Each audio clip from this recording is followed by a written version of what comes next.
Next question asks by Nawaz Sharif from Calcutta. Which is the most difficult question posed to you so far in your life? This is the question. This question, which is the most difficult question posed to you so far in life, is the most difficult question in my life. Yes, there have been difficult questions. I can narrate many. As far as the most difficult question is concerned, because it's not a very common question, I will never tell it to the masses, to the public. Because such questions are so difficult, so attacking, and if it's not common, why should I make it public? Alhamdulillah, I have the answer, and Allah helped me. It's through Allah's help I got the answer. This I only discuss with the scholars and the fuqahas. And I asked them, what is the answer? And I've asked this to maybe 50 or 100 people who are scholars and people of knowledge. And unfortunately, the most difficult questions have not been answered because of the intricity, not because of the knowledge based, it is the intricity of the question. So those questions which are attacking Islam, and they're not common, and it's difficult to understand the answer. As a policy, even if you ask, I'll never tell you. That's only to be discussed with people of knowledge and the scholars. Yes, there have been many questions which are tricky. Many questions which may require logical answer, nothing to do with Islamic knowledge. And there are many. I'll just give one example to you. I don't say it's the most difficult, but it was a tricky question. And I remember, I think it was in the year 2014 or somewhere close to that in Dubai. After my lecture in Dubai, there were about 15,000-20,000 people in the audience. There's a lady who's a non-Muslim who asked me a question. And she said, Dr. Zakir, you often give the example of why a Muslim lady should do hijab, and you ask the question that if two twin sisters who are equally beautiful, one of them is wearing the Islamic hijab, complete body covered, except the face and the hands up to the wrist, and the other twin sister, she is wearing the Western clothes with mini skirts and a low neck, and if both of them are walking down the streets of Dubai, and if there is a hooligan, if there is a ruffian who's waiting to tease a girl, which girl will he tease?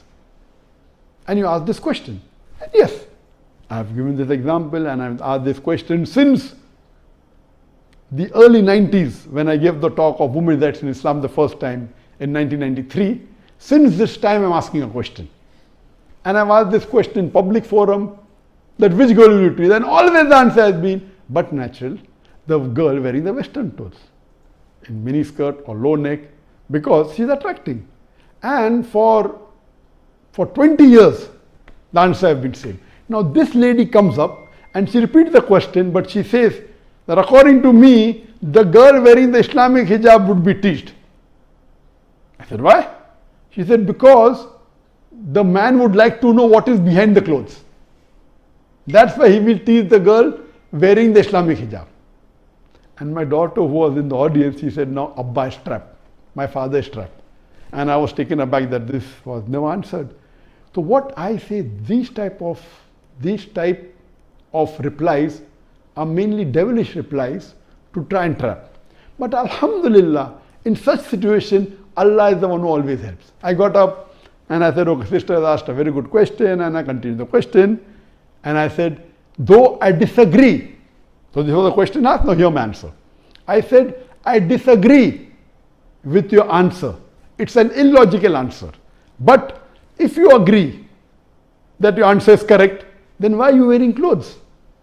If you don't want people to be clothes, you should take off your clothes. And believe me, that woman was so embarrassed, and that was a very good slap to her reply, to her question, which was a devilish question. She went back and she sat quietly.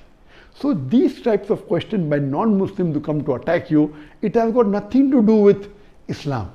My answer was logical. But what I told, okay, I disagree with your answer, but if you agree with your answer, why are you wearing clothes? And she was wearing clothes. I said, why are you wearing clothes? And so these type of questions, the answer should be with hikmah. Udu ila sabili rabbika bil hikmah wal mu'azat al hasna wajad millati ahsan. Invite all to the way of thy Lord with wisdom and beautiful preaching, and argue with them in the ways that are best and most gracious. So such type of questions are many. Inshallah, if you see my videos and see my question answer session, you will find many of such questions.